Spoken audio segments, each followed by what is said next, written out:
Welcome to the channel. In this video, we're going to take a look at Community Report 68 for Workers and Resources Soviet Republic, which was published on the 20th of February 2023.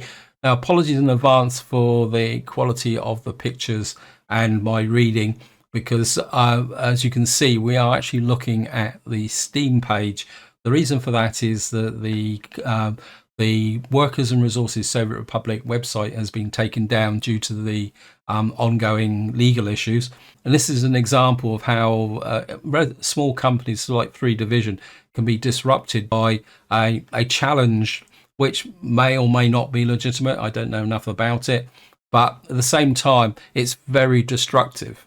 And that's also affected on Steam because, of course, you can't buy the game. Luckily, they've still got this front end they can use for community reports, because otherwise they'd be completely shut out of being able to promote their game and carry on developing. And I think this is an example of how the system works, that because you've got these automated processes going on, where in both Steam, with websites, and also in YouTube, people can make allegations that has an immediate impact on a company, and then it takes weeks and possibly even longer to sort it out, because these big companies aren't interested in someone like 3 Divisions. If it was someone like CA or Ubisoft, then they'd be there straight away. But a company like this can be effectively blackmailed by these types of reports. And if they haven't got the resources to fight it, then you end up losing very good games. And to be honest, Workers and Resources Soviet Republic is probably one of the best city building games that's come out in years. In fact, it's probably way out in front of even games produced by big studios.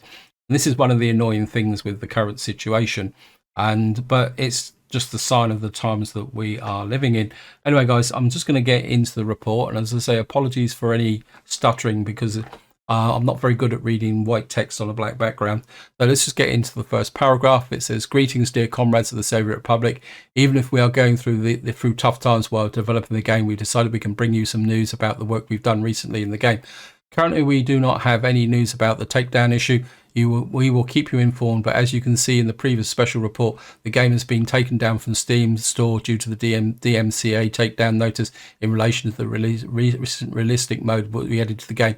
We filled a counter notice, and now we will need to wait." And that's exactly what I was saying, is that Steam, it won't be exactly a burning issue for Steam, and that will require them to allocate resources. So these types of disputes can drag on for a very long time. Let's move on to the next paragraph. It says, "And as we are waiting for legal issues to be resolved, we continue working on new features and other game-related stuff. Lots of the graphics of the game is outdated and it needs an update.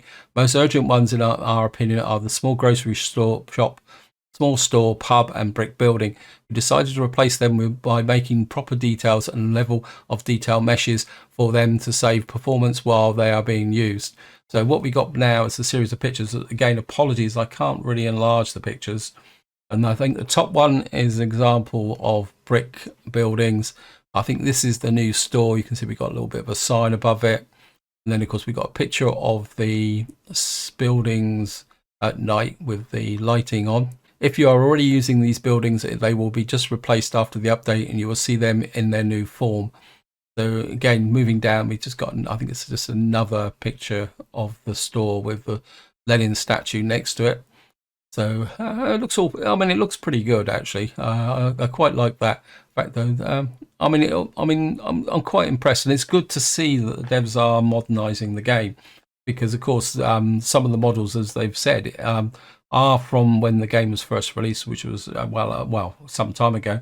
So it goes to show that they're still caring about the vanilla buildings. Not some companies would just say that's the way it is, and we use mods.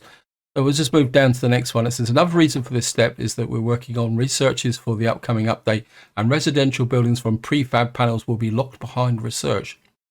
That means you will probably have to use brick residential buildings when you start a new Republic, but we want to remind you that you can turn on or off any difficulty level in the game. So if you do not like to play with research, you can just turn the feature off." And now, whether that will affect mods is another issue. But based on what I know from electronics production and all that, it means that if you've got a modded prefab building, it won't affect it. So this will only really affect the buildings in the base game, I think. Correct me if I'm wrong, guys, if you've got a better insight. And down below here, we just got some more pictures. I'm not exactly sure what that is. Could it be the new building? Is that the old building? And is this the new building? I'll be completely upfront. I can't remember the last time I actually built the small grocery store. But then, as any of you follow my channel, you know that I play with so many mods half the time I'm not even too sure what I'm building with. Before I read the final section, I want to talk about this because the first part of this I did not know, and then the second part I didn't know, and it actually might explain why I had a few problems with my Seven Crosses series.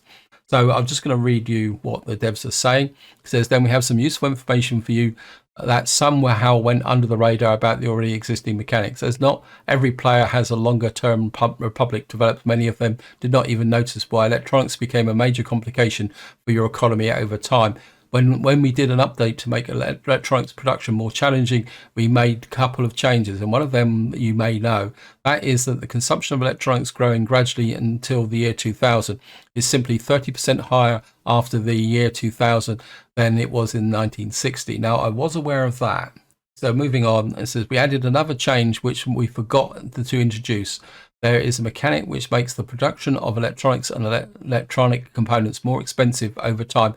And consists of two parts. First is the production decrease over time. In 1960, you have a basic production that goes slowly down until 1937, when the vanilla electronics assembly line and the electronics components factory will produce only 30% of the resources compared to the year 1960. The others is the factory's consumption increase when the factory is consuming more resources for production over time. For electronics assembly hall, it goes up to 200%.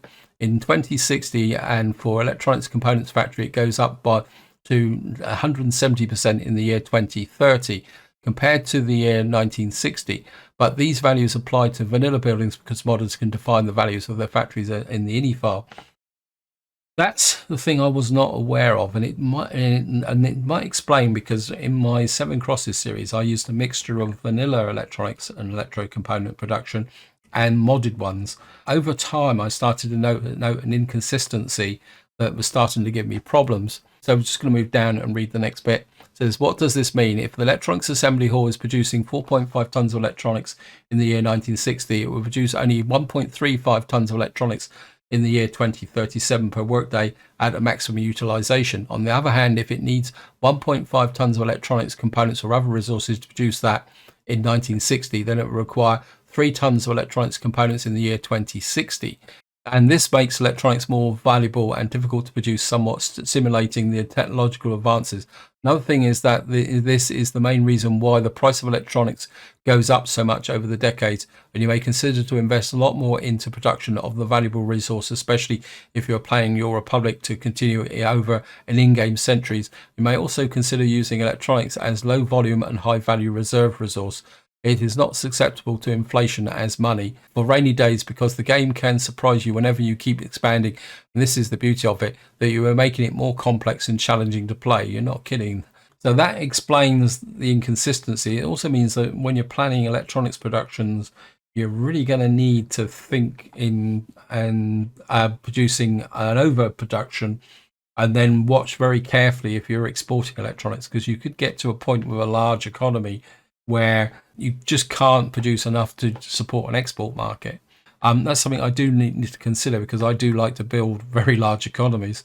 So I was just going to read the final paragraph, and it says, and that is all for this report. Even if we are facing attacks, we still have enough resources to continue the development of the game, even if the game would be banned for months or years. But the truth always wins, and we will keep you updated about the game development process and any publicly suitable information that may affect it. So enjoy and have fun and stay tuned for the next report. And that final statement does emphasize that this kind of really silly system where someone can launch an allegation against a company, especially a small company, and effectively destroy them even when that company is in the right, because they have to struggle on whilst being constantly blocked. And if you think about the way that other allegations work, you're innocent until proven guilty. Yet when it comes to this process, you're guilty until you prove yourself innocent.